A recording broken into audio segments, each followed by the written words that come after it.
unconditionally. God is for you.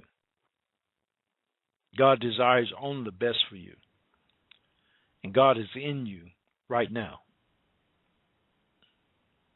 Right now. You are connected, have never been separated from God.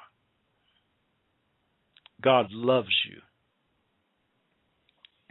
And so I'm reading this book, and in regard to this book, there's a statement where, you arrive at the point you got to say some things over and over and over again, affirmations, because when you say them, there's something inside sometimes that says, no, that's not true.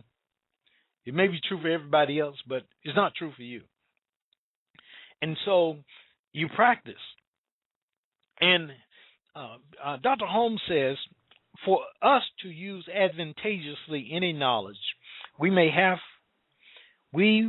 have a conviction that it is true. It must be sound and logical. In our minds, there must be no maybes, no perhapses, no doubts.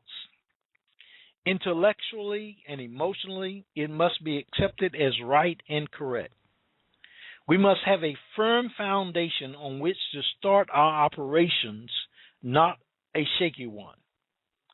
If sometimes there is a conflict between our new ideas and the old ones we already have, this conflict has to be resolved. Decisions have to be made. Which makes the most sense? Which are the most logical? Which appear to be the most workable? For thought to be productive in any respect, it has to be clear, well-defined, simple, and direct. Indecisive, vacillating thinking never accomplish anything. You've got to be definite. Desire, defined, divinely intended. Your living fourth dimensionally is what we're talking about here. And I want to just share with you this item that is here in regard. The formation of words to form with an idea, of course, that harms no one, and with a conviction that the words are true, that nothing in our mind rejects what we say, then identifying what we say with the person, place, or thing we desire to change for the better. That's all there is to it. Having an idea in mind that harms no one, be convicted that this idea is true, so that nothing in the mind rejects it. Identifying with the person, the place, make your elsewhere here, make your then now, identifying with the person, the place, or thing we desire to change for the better. This is it. And he says, in effectively using this technique, which he calls spiritual mind treatment, we need to speak from the heart. Yet at the same time, what we say must in no way be in conflict with the intellect, but instead be supported and upheld by it. The use of spiritual mind treatment of necessity is based on the idea that there is an intelligent law in the universe which receives the impress of your thought as we think them and acts upon them without question, without argument, without rationality. It creates for us in our experience the content of our thoughts with mathematical accuracy. It creates it. This is the law of mind, as he calls it forth. This is the law of mind. It is just such a powerful, powerful concept that he is working with. And it's not a matter of time that he is working with. The universe receives the impress of your thoughts and acts upon it. Acts upon it. The universe receives the impress of your thought and acts upon it, so that that which was then becomes that which is now. You are in that space. And there's a statement that says, it must always be remembered that our word, the declaration of the spiritual reality of our idea, is acted upon by a power greater than we are. Acted upon by the infinite creative intelligence at the level of the belief and conviction we have in the words we have spoken. There needs to be in our consciousness, back of the word we speak, a complete conviction that there is one life flowing through everything, never congested, never caught in any form of negation. If there's something in you that denies what you have said is, remember that text says, before you call, I will answer. So on some level, that which you desire already exists. It is just waiting to be delivered to you. And when you step into that realm where it already is and you begin to feel it, soon after you will see it. That's what we're talking about here. You're speaking at the level of conviction. You're speaking at the level of conviction. And before you call, I will answer. It's not a matter of some horizontal time or chronos time or just the ticking of minutes and hours. It's not a matter of that. It's really a vertical leap that we're talking about, a quantum leap, if you will, that is taking place. And what is taking place is that at the level of your belief and your conviction, that's going to determine how it is delivered to you. Or as the text says, according to your belief, it is done unto you. And so we're talking about your being there.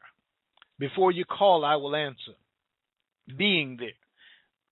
So creating this new approach to life is what we're talking about.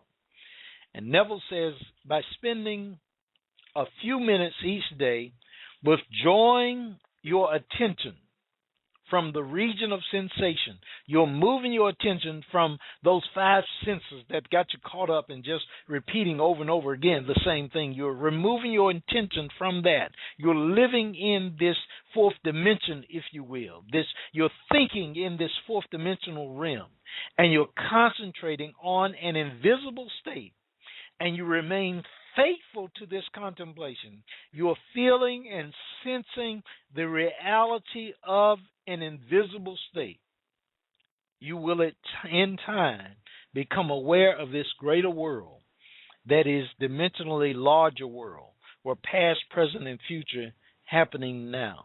And then it will become a concrete reality. You remember those texts, those of you who read the Bible, we call things that are not as though they were. You remember those texts. Believe those texts.